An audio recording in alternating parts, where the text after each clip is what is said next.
Welcome to this Douglas Academy video for Broad General Education English. We're going to be having a series of lessons on a short story called Lamb to the Slaughter by Roald Dahl, and this will lead to the writing of a critical essay. Learning intention. These lessons are designed to support you with your study of a literature text. They are suitable for S1 to S3 pupils wishing to write a critical essay. We're going to cover a number of essential skills in English during these lessons. Listening to text, reading and analysing text, selecting quotations, and planning, structuring and writing a critical essay. You may have some prior knowledge of Roald Dahl's books. Have you read any books before that he's written? Some of the images on this slide might remind you of some of his stories. The peach is from James and the Giant Peach. The pheasant, Danny the Champion of the World. The chocolate, well, that's Charlie and the Chocolate Factory, of course. The fox, Fantastic Mr. Fox. The medicine bottle, George's Marvellous Medicine. Fell down the bottom middle, that's the BFG. The witch's hat from the Witches. And the two strange people standing on their head, they are the Twits. However, Lamb to the Slaughter might feel a bit different to some of the Roald Dahl books that you might have read in your childhood. To give you a bit of background to the story, it was written in the 1950s as a short story for adults rather than children. So it has elements of a horror story and also some dark comedy. We're going to study the story and write a critical essay on it. Our essay question is going to be, what makes Lamb to the Slaughter an unexpected short story? Well, firstly, what do we mean by something being unexpected? When something is unexpected, it means we don't guess that it's going to happen. For example, if you saw these two people below outside a bank, which would you expect would try to rob the bank? The sweet little girl dressed for a party holding a present? Or the man with sunglasses and a dark hat carrying a swag bag? Well, it's quite obvious which one might be about to rob a bank, but wouldn't it be a much more interesting story if it was the little girl? We're now going to listen to the first section of Lamb to the Slaughter. While you're listening, I'd like you to think about the following discussion question. What are your first impressions of the marriage of Mary and Patrick Maloney? Lamb to the Slaughter by Roald Dahl. The room was warm and clean, the curtains drawn, the two table lamps alight, hers and the one by the empty chair opposite. On the sideboard behind her, two tall glasses, soda water, whiskey, fresh ice cubes in the thermos bucket. Mary Maloney was waiting for her husband to come in from work.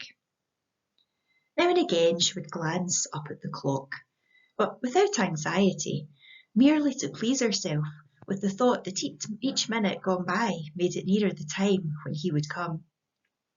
There was a slow, smiling air about her and about everything she did.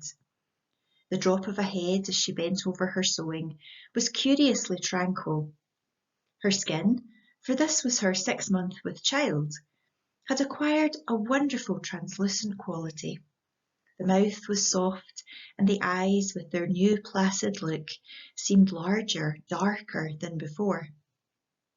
When the clock said 10 minutes to 5, she began to listen, and a few moments later, punctually as always, she heard the tyres on the gravel outside, and the car door slamming, the footsteps passing the window, the key turning in the lock.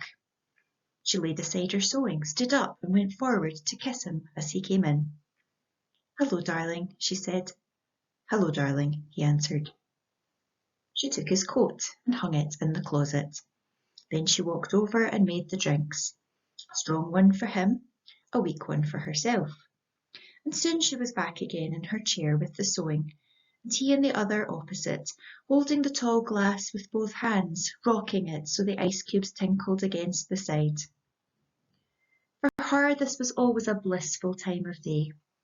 She knew he didn't want to speak much until the first drink was finished, and she, on her side, was content to sit quietly, enjoying his company after the long hours alone in the house. She loved to luxuriate in the presence of this man, and to feel, almost as a sunbather feels the sun, that warm male glow that came out of him to her when they were alone together. She loved him for the way he sat loosely in a chair, for the way he came in a door or moved slowly across the room with long strides. She loved the intent, far look in his eyes when they rested in her, the funny shape of the mouth, and especially the way he remained silent about his tiredness, sitting still with himself until the whisky had taken some of it away. Tired, darling? The Maloney marriage. Now let's read the same section you've listened to and see if we can pick out some clues about their marriage. Does it seem like a happy marriage or not? Try to pick out as many words or sentences that you think give us a clue as to what their marriage is like. The story that accompanies this presentation of Lamb to the Slaughter should be in the folder, and you could also view it online as a Google Doc at the following link.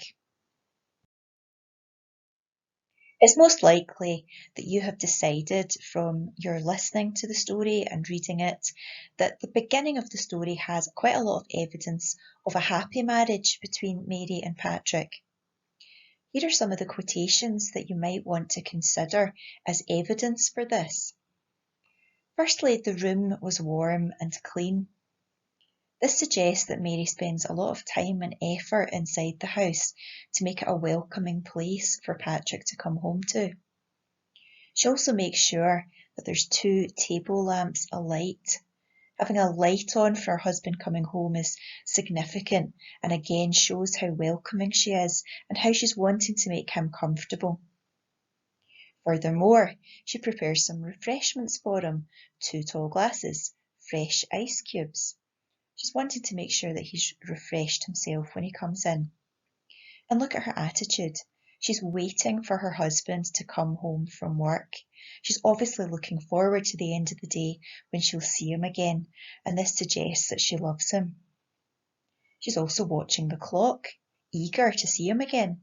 It says each minute gone by made it nearer the time he would come. She also shows that she's loving and affectionate towards him. When he comes in, she went forward to kiss him as he came in. She also calls him fondly by saying, "Hello, darling," and talks about this time of day when he comes home as being one of her favourites. She says this was always a blissful time of day. And the word blissful suggests that she's incredibly contented that he's home again with them. Then there's a lovely image used when it says she loved to luxuriate in the presence of this man. It's almost as if Patrick is the sun and she is a sunbather who's getting warmth in his presence. Now that we've reached the end of the lesson, you may wish to consider what you think will happen next in the story. So far, we've only seen a happy marriage between Patrick and Mary, but as you know, this is going to be an unexpected short story. What have we learned in this lesson? Here's a summary. Let's check your understanding. Lamb to the Slaughter begins with what appears to be a normal and happy marriage. We might not necessarily expect anything bad to happen to the Maloneys. You should be able to evidence this with quotations from the first part of the text. In the next lesson, we're going to go on and look at the next part of Lamb to the Slaughter.